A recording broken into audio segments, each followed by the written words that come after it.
Hello, Mr. McLean? Hello, can you hear me? Yes. Yes, can you hear me, Madam Chairwoman? Yes. Madam Chairwoman, members of the committee, my name is Jason McLean, and I'm a family law attorney at Parvey Larson McLean, PLLC in West Fargo, North Dakota.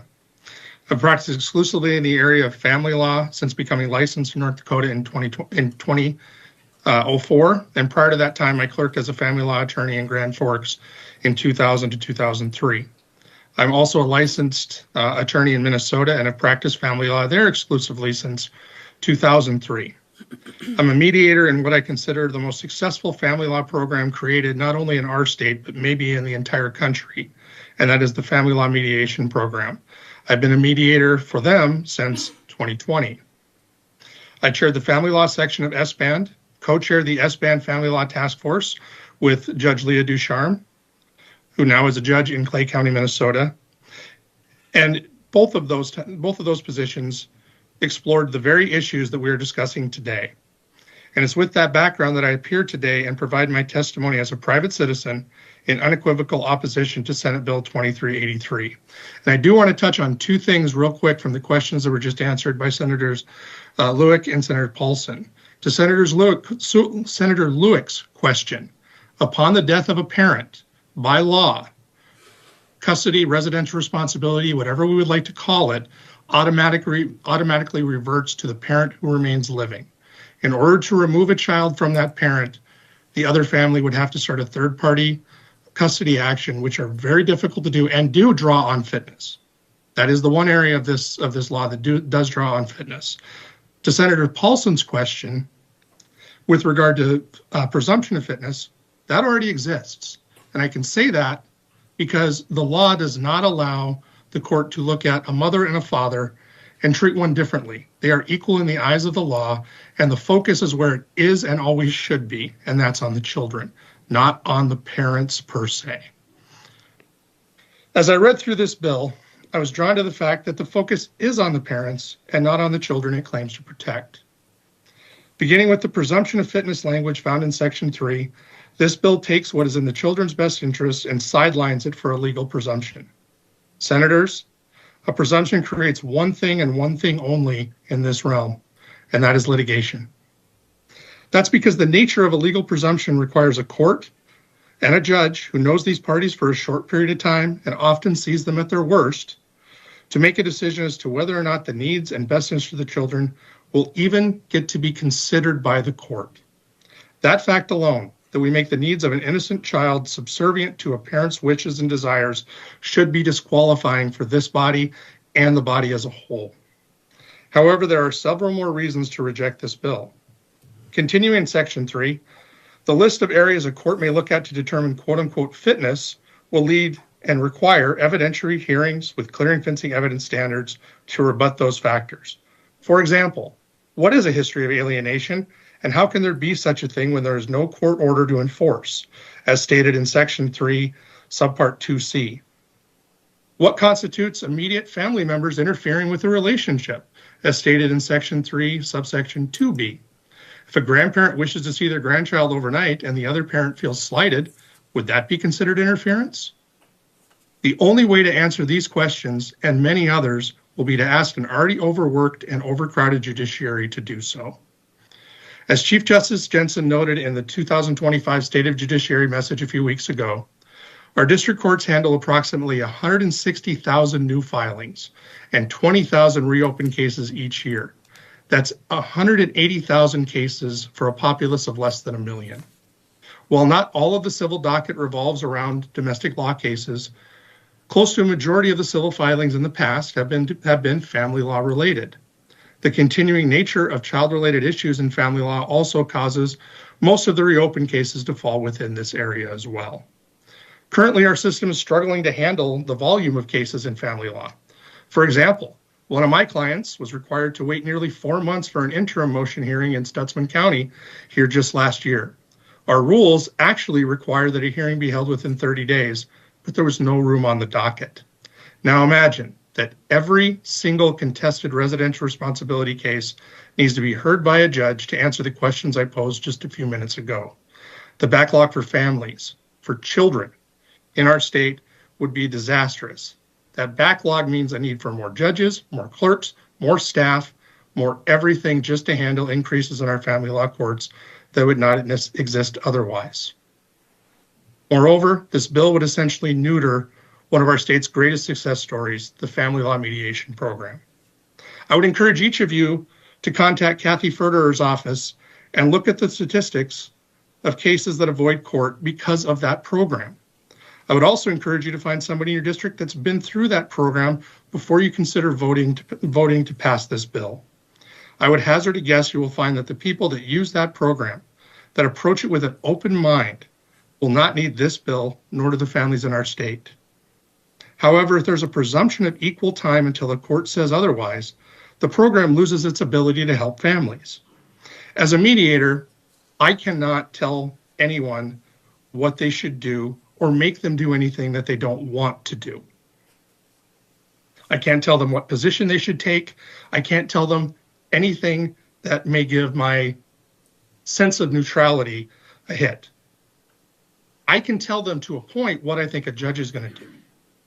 But in a situation like this with a presumption, I don't know what a judge is going to do. And the only way to find out, as they say, when you're playing cards, you got to pay to see it. And that's exactly what's going to happen. That should not be our goal. Our goal should be trying to find compromise and ways ahead that avoid people going to court. That's what the goal in family law should be. Which brings me to something else that should be clear in this bill, and honestly, probably raises some questions for each of you. I've just told you this bill will increase litigation and create the need for evidentiary hearings in nearly every case that comes along. I've also told you I'm a family law attorney with over 20 years experience. That raises the logical question. Why would a family law attorney such as me oppose something that will make me more money? And senators, I'm not going to sit here and lie to you or try and tell you that money isn't important, because it is. But it's also not the driving factor for the majority of us in this profession. Believe me, if we wanted to make money as attorneys, there are far less stressful and far more rewarding areas that we could practice in than family law. Family law is difficult. It's hard. There are things that you are being asked to do for families that really some days make it very difficult to want to go to work. But we do it because it's best for those families. And yes, we represent our clients. But the best of us, the majority of us in this state, my colleagues, whether they're in Williston, Wahpeton, Grand Forks, and all points in between, they look at what's best for the children, because at the end of the day, we all fade into the ether. And what's left is those families, those parents, and those kids. It is not our job to make it difficult for them. And I don't think anybody in the judiciary or in the family law bar looks at it to do that. Now, if you do want to make us more money, though, this bill's the perfect vehicle to do that. Yet here I am telling you not to do so. No amount of money is worth the amount of harm this bill is going to cause to the families of our state if it passes. And lastly, perhaps most importantly, if you take nothing away else from my testimony as to why this bill should receive a do not pass recommendation, I want to draw your attention to the language related to domestic violence. Domestic violence is a significant problem in our state and our country. The majority of violent crimes, including homicide, can be traced to domestic violence. However, this bill at Section 3(2)(d) and in the rewording of the current domestic violence protection order factor, domestic violence best interest factor, seeks to limit what a court may consider when determining if a parent is quote unquote fit.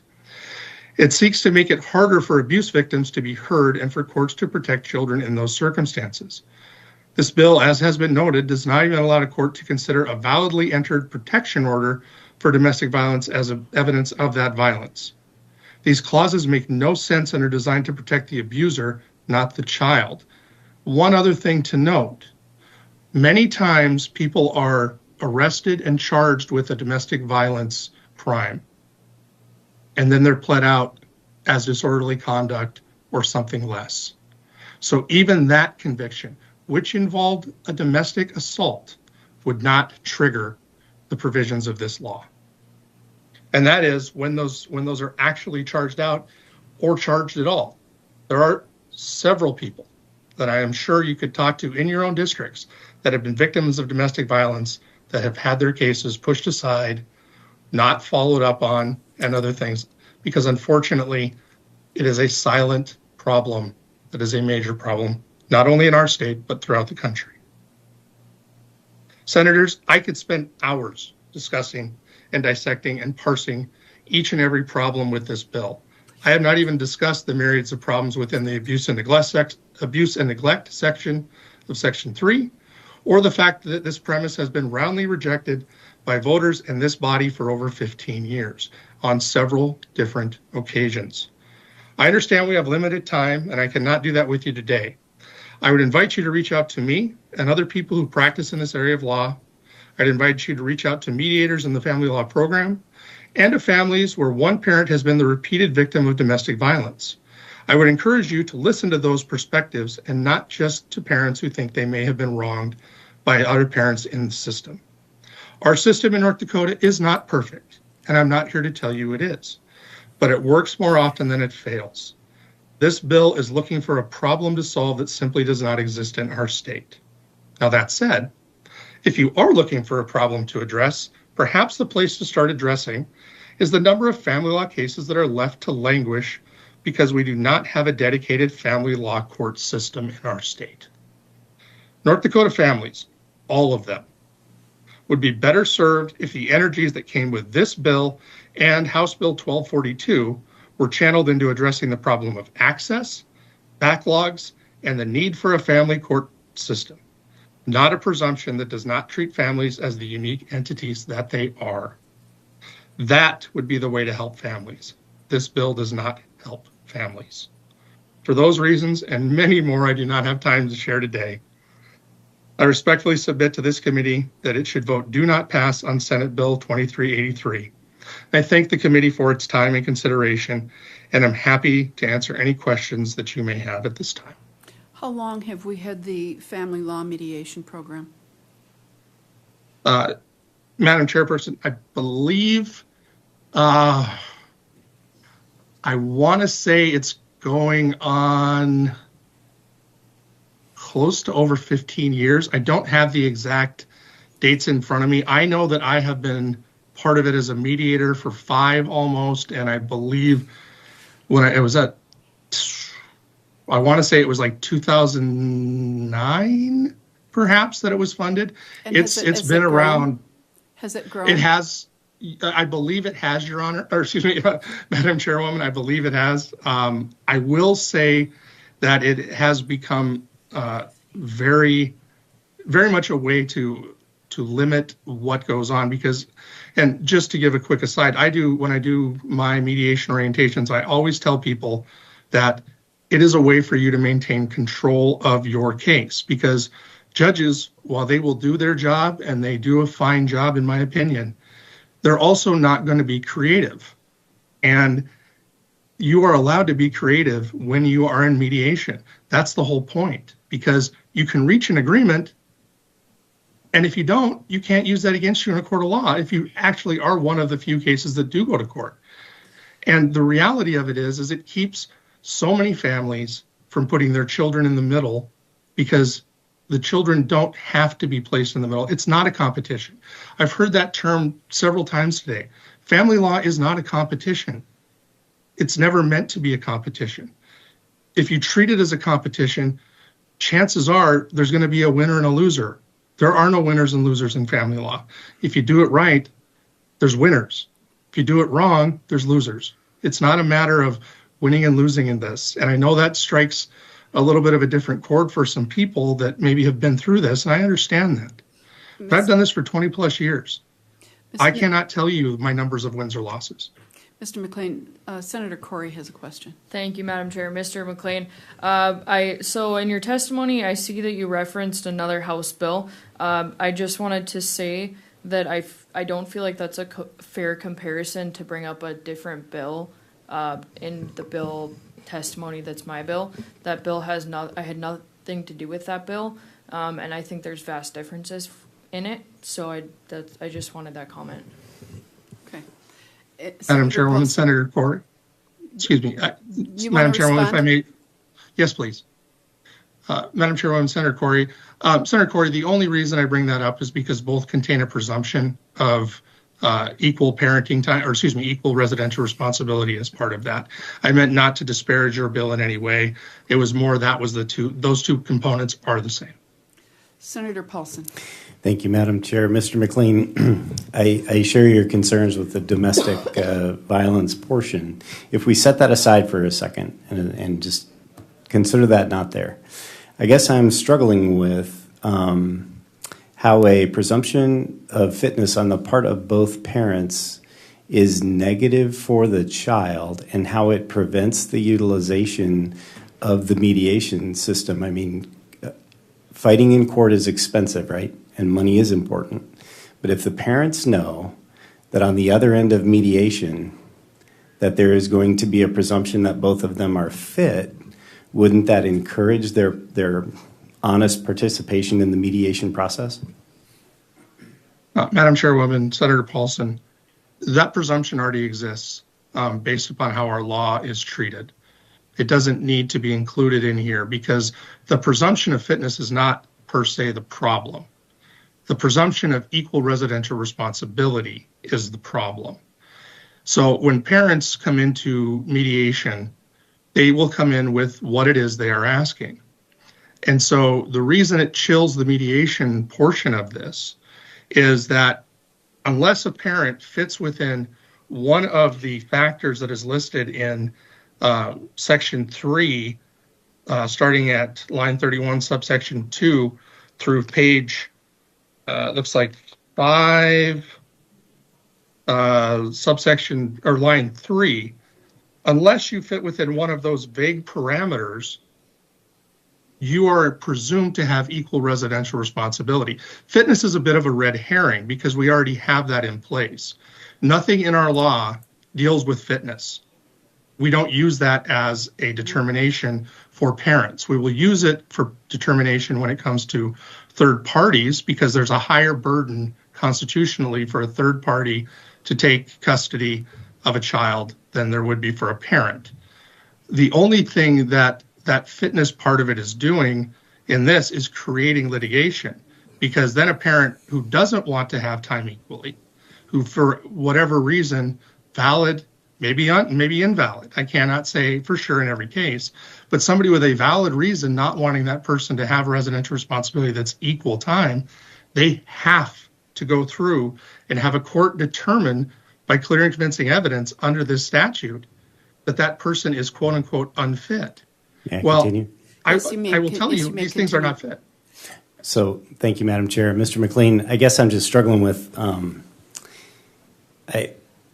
if we're looking at the best interests of the child, from my perspective, it's really important for kids, as much as possible, to have equal input from mom and dad, to have both of them play a significant role. And it would seem to me that if you have as close as possible to shared primary residential responsibility, where the child has time with each parent, that seems like a good thing to me. What am I missing?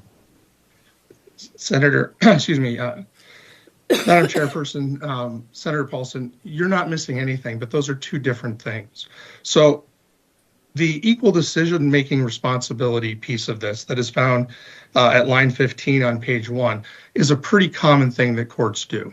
There are very few cases that I can think of off the top of my head, absent abuse and neglect, where courts will not enter equal decision-making and require parties to be informed in that circumstance. When it comes to time, I will tell the committee the same thing I tell clients. Equal residential responsibility or equal time is a creation of family law courts. It does not generally exist in nature, and I will use myself as an example. My parents have been married for over 50 years. I was with them for 18 of those years. I don't know that I spent half the time with my father at any point in my entire time with him. In fact, if I had to probably hazard a guess, I would say it was probably akin to a 70-30 division of time. My father and I are extremely close. We talk to each other all the time. I love him to death. I didn't spend equal time with him, but that wasn't the point. The point was he was there when I needed him, and our law already provides for that. There are not cases out there in the majority of cases where people don't have time because you do have to show a clear and convincing finding to not give somebody parenting time. And that's a very hard standard to meet, and our judges take it extremely seriously. Mandating that everybody gets equal time does not solve the issues. It doesn't change things. What we need to look at is what is best for the child based upon the factors we have. And I will tell you, if there is one thing in this bill that I would say that I maybe agree with, I think the moral fitness factor probably should be removed because we don't use it. It's not a common thing to be used in our line of work. It doesn't refer to things that people necessarily agree upon that are moral. But the rest of those factors are some of the best factors that we have in the area, as found by the legislative study and the family law task force that went through a few years back. Our system, while not perfect, it works very well. It provides protection for families. It provides protection for children. It provides an openness that other states, some of them, just simply don't have. Thank you. Any other questions? Senator Castaneda. Madam Chair, Mr. McLean.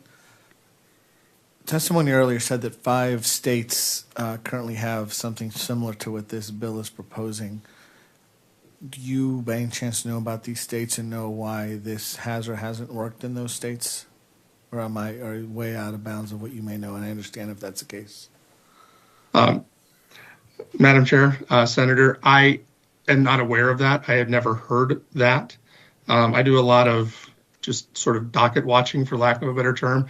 The last time that I heard anybody in our area look at this was Minnesota last year when they did an omnibus change and they rejected this style of bill. I will tell you this bill has been around and floats around to a lot of different states.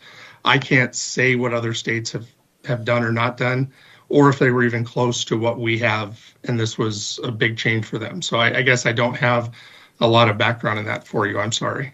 Thank you. All right. Thank you very much, sir. Any other testimony in opposition to 2383? Any neutral testimony?